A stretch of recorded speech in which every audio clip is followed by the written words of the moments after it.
Hello everyone. So I wanted to make another video where we could discuss some more examples of ionic compounds.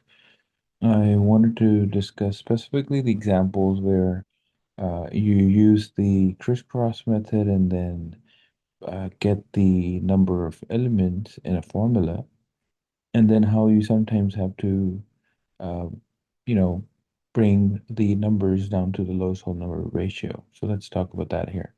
So let's just first start with a regular example, which you might have seen before. So, for example, magnesium chloride is an ionic compound. How do we know it's ionic compound? Because we know that magnesium is a metal and chlorine is a non-metal, so that's an ionic compound. So, if you can recall, what are the steps for writing down a formula? So this right here is the name. When you have, the name here spelled out, magnesium chloride, we call that a name. And when you want to go to the formula, you basically have to follow a few steps. The very first step is for you to write down the symbol and charge. Okay, so what does that mean? Magnesium, what is the symbol for magnesium? It's Mg. What is the charge of magnesium? Since magnesium is sitting right here in group 2, we know everything in group 2 is positive 2. So we go ahead and put 2 plus over here. So magnesium is 2 plus. And then when it comes to chloride, we know chloride is Cl negative, and it's Cl negative 1 because it's in group 7a, and everything in group 7a is supposed to be negative 1. So now so now that's your first step. You write down the symbol, charge for both magnesium and chlorine. Now, what is the next step? The next step is you're going to perform the crisscross. Now, when you perform the crisscross, what does that mean? You take this number 2 and you put it under Cl, and you take the number from Cl, the charge from Cl, which is negative 1, so you're just going to get the 1, ignore the negative, and you're going to put that 1 down here next to magnesium. So magnesium ends up getting a 1. Again, you don't write 1 because it's implied. When you just say Mg, it means there's one magnesium, so you don't have to be redundant and put 1 here. Now, when it comes to Cl, as we know, Cl will be getting that 2 on the bottom, so you put MgCl2. So that right there is the final answer. Now, uh, there are some more examples. For example, magnesium, when it's paired with oxygen, so magnesium oxide. So very similar name if you look at it, but instead of chlorine, you have oxygen. So again, what is our first step? Our first step is to write down the symbol and charge, magnesium being Mg2 plus, oxygen being O2 minus. Why 2 minus? Because oxygen is in group 6A. And group 6A, if we go and look over here, oxygen group 6A is all negative 2. So you got the first step right here. The first step is you write down the symbol and the charge. Now, what is the next step? The next step is to do the crisscross. When you do the crisscross in this case, Mg ends up getting a 2, and oxygen also ends up getting a 2. Now, whenever you're in such a situation where you wrote down the symbol and the charge, you did the crisscross, and then at the end, you get two numbers down here, which can be brought down to a smaller whole number ratio, then you are going to do that. What does that mean? When I see two numbers like that, 2 and 2, or like 2 and 4, or like 3 and 6, so numbers that can be brought down, you have to do this one extra step. So when I see 2 and 2 over here, the idea is that you're going to pick the smaller number out of the two, and then you're going to divide both the numbers by that number. So Mg now, since this is 2 and 2, so they get canceled. This is 2 and 2 gets canceled. So Mg we know only have one now, and oxygen also we only have one now, and this is the final answer. Mg2O2 was not the final answer. MgO is the final answer. Now, you can conceptually look at this as well, even without the crisscross, because Mg is 2 plus and oxygen is 2 minus. We only need one magnesium and one oxygen in order for them to cancel out their charges. Mg brings in a plus 2, oxygen brings in negative 2. The 2 plus and the 2 minus cancels out each other. So we don't need multiple magnesiums and oxygens. Just one Mg cancels one oxygen's charge. That's why we just need one and one of each one. Now, just to practice some more examples, let's take a look at um, these two molecules here.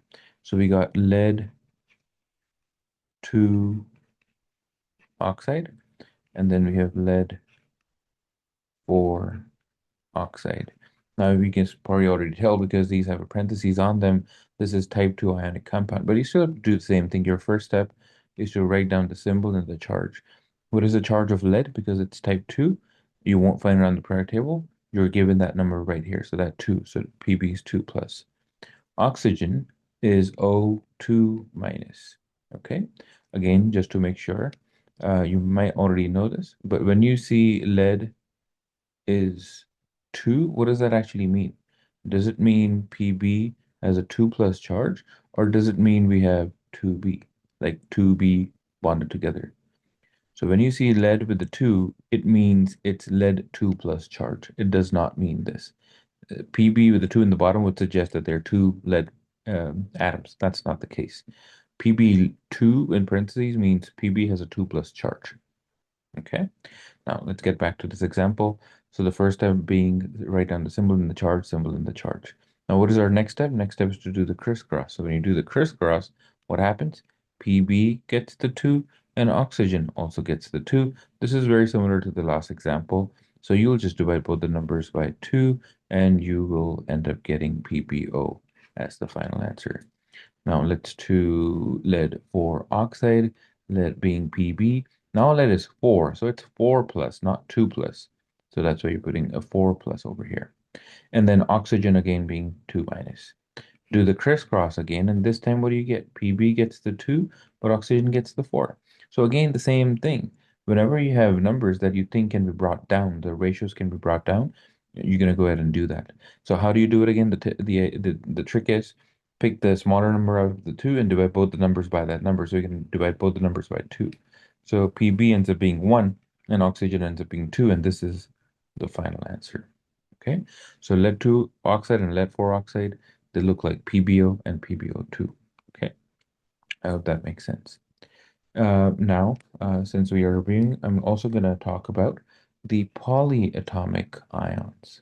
Okay, now in polyatomic ions, as the name suggests, they are ions, so they're going to have a charge on them, and they're polyatomic. So you guys will be given this table in the class. You'll be given that on the test as well, so you don't have to memorize this for introductory chemistry course. But if you're in general chemistry, you would be memorizing this list. Now, when you look at nitrogen, for example, in this case, you see nitrogen can be paired with 3 oxygens or 2 oxygens, like in those two examples. And with 3 is called nitrate, with 2 it's called nitrate. So basically, you should be able to read this table and then be able to tell if you're going to see NO2 somewhere, NO2 negative, you're going to call it nitrite. If you're going to see NO3 negative somewhere, you're going to call that nitrate. Okay. Now, most of these in the list are negative, but there are some positive ones. For example, ammonium, the ones ending with EM are usually positive and H4 plus, like in this case. You also, if you go down, you can actually find hydronium, H3O plus, again, positive, and you see the EM. The rest of them, you can see they're either going to end with 8 or 8 most of the times. There may be some that ends with 8, for example, this one, you see a nitrogen being a negative.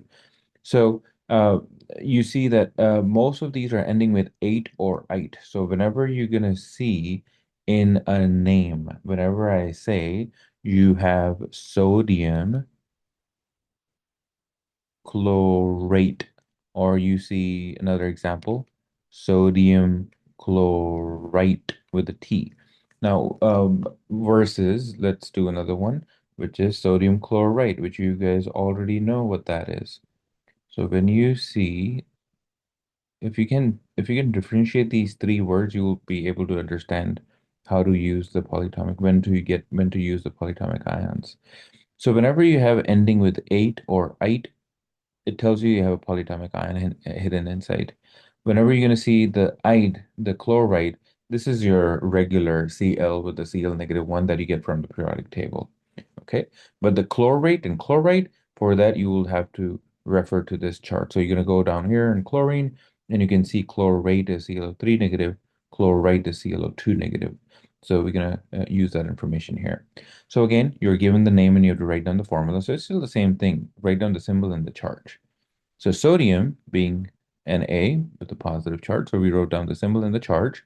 What is chlorate again? Chlorate is ClO3 negative. How do we know? Because we know from this table. Chlorate is ClO3 negative. So you're going to go ahead and put that. Okay. So now, same idea. You do the crisscross at this point.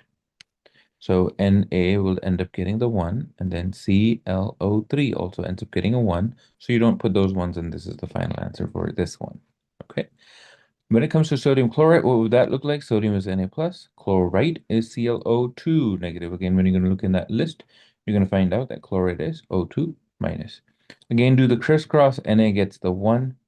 So when you do the crisscross, Na is getting the 1 from where? From ClO2 negative 1. So it gets the 1.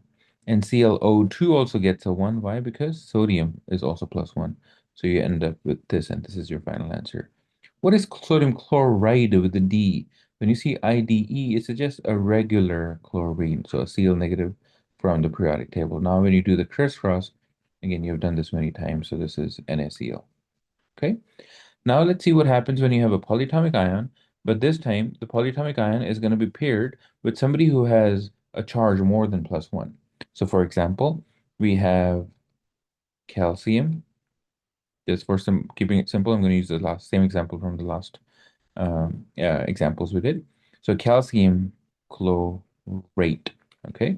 Again, can you look at the name and already tell that this is going to be, of course, this is ionic compound because you got positive calcium and you got chlorate, which is negative ion. So this is still ionic compound. So you got to follow the same rules. You got to write down the symbol and the charge, calcium being Ca2 plus and chlorate being ClO3 negative. Now at this point, you will still do the crisscross. Okay, so calcium will be getting the 1, so we leave that as is. But notice this, ClO3. So ClO3 is going to be getting a 2 in the bottom. So you're going to be putting a 2 in the bottom. Now, that does not look right. That looks like 32, but that's not the case. The idea is that you're going to have ClO3, but you're going to have two pieces of them. That's what that 2 is suggesting. So when you put that 2 down here, when you put this 2 down here, it's suggesting that we have two molecules of ClO3 or two ions of chlorate, two ions of ClO3. So you have to put a parentheses in those cases and then cover that with the 2. So that 2 not only belongs to oxygen, but also belongs to Cl. So the whole ClO3, we have two of those. That's what that indicates. So the rule is whenever you have more than one polyatomic ion, you must use parentheses. Okay.